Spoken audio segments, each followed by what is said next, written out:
Nous allons partir ce matin du côté de Bruxelles, retrouver notre correspondant, c'est Valérie Le Rouge. Alors, ce sont les vacances en ce moment. Peut-être avez-vous envie d'aller découvrir et visiter la capitale européenne. Eh bien, ce matin, Valérie, vous allez nous proposer une visite hors des sentiers battus.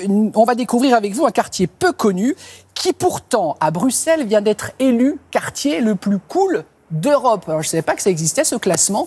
Alors, présentez-nous ce quartier, Valérie. Bonjour. Bonjour Damien, bonjour à tous. Il s'appelle le CIMDIX pour cimetière d'Ixelles. C'est en tout cas comme ça que les appellent les étudiants ici. Ixelles, c'est l'une des 19 communes qui composent Bruxelles et donc le cimetière est un peu le Père-Lachaise national avec tout un quartier qui monte autour au point que The Guardian, le journal britannique, vient effectivement de l'élire deuxième quartier le plus cool d'Europe. Alors vous me direz, ça n'est qu'un classement d'un journal britannique, qui plus est, ça vaut ce que ça vaut, mais quand même, ça nous a forcément donné envie d'aller visiter le cimetière d'Ixelles et les alentours. Et ça ne saute pas aux yeux que c'est le quartier le plus cool d'Europe, en tout cas de prime abord. Mais en poussant les portes, on a découvert effectivement plein de projets innovants qui associent à merveille le monde étudiant, le monde de l'entreprise, celui de la culture. Je vous propose de le découvrir avec Lisa Skirenzi et Clément Dalmar.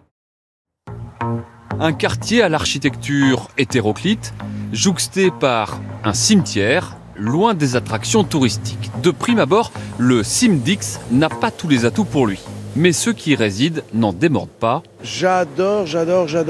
C'est vrai, ça bouge beaucoup. Il y a beaucoup de restaurants, de commerces et c'est assez familial. C'est très dynamique et c'est un quartier où les gens sont bien, les gens se plaisent, ça se voit, les gens sont vivants.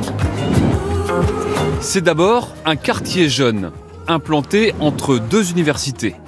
Sur l'un des campus, un incubateur d'entreprise dédié aux moins de 30 ans pour les aider à monter leur start-up en toute décontraction. On a aussi des moments de vie excellents, on mange généralement ensemble tous les midis, on échange beaucoup. C'est ça que le cowork, la communauté et d'être dans un endroit très dynamique permet, c'est d'échanger ses conseils et les problèmes, mais aussi célébrer les succès tous ensemble. Et l'emplacement de l'incubateur, à la fois dans la ville, mais pas trop, fait la joie des 200 jeunes entrepreneurs. Il y a quand même pas mal de facilités au quartier. Au niveau des magasins, des espaces verts, il y a le bois juste à côté, donc si on veut aller faire du sport à midi ou quoi, c'est quand même facile d'accès, quoi. Dernier né dans le quartier, le CU. Depuis un an, cette ancienne gendarmerie héberge un bar, des ateliers partagés, un marché bio et accueille de nombreux événements culturels toute la semaine.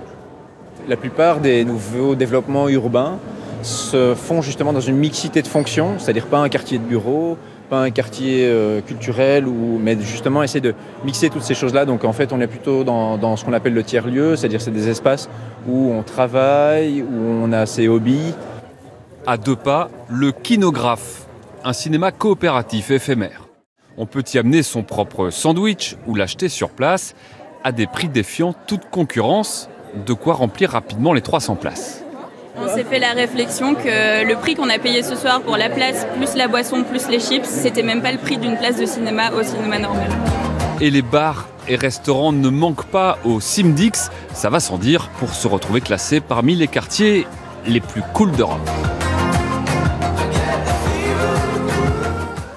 Alors, de Bruxelles, Valérie, évidemment, nous, on connaît quoi? On connaît la Grand Place, on connaît l'Atomium, on connaît le Manneken-Pis quand on vient passer un week-end à Bruxelles. Mais est-ce qu'il y a d'autres quartiers que vous nous conseilleriez, vous, qui résidez à Bruxelles? Oh, il y en a plusieurs, mais l'erreur que commettent souvent les touristes en venant ici pour un week-end, c'est effectivement de ne rester que dans l'hypercentre de Bruxelles. Et entre nous, la Grand Place est magnifique, mais autour, c'est pas si intéressant ni si beau que ça. Il faut sortir, car, je le disais tout à l'heure, c'est 19 communes Bruxelles qui ont toutes leur lieu de vie culturel, leur microbrasserie, leur magasin, leur centre bobo. C'est pas la banlieue parisienne, hein. Faut vraiment faire le déplacement. Il faut marcher, il faut prendre le tram un petit peu pour découvrir ces endroits. La tristement célèbre Molenbeek même, par exemple, a un très chouette musée des arts graphiques. À Ixelles, il faut aller découvrir les maisons de style Art Nouveau, de l'architecte Victor Horta. C'est un magnifique circuit. Il n'y a pas besoin d'être un fin connaisseur en architecture pour l'apprécier. Merci beaucoup pour tous ces conseils, Valérie. Bonne journée du côté de Bruxelles.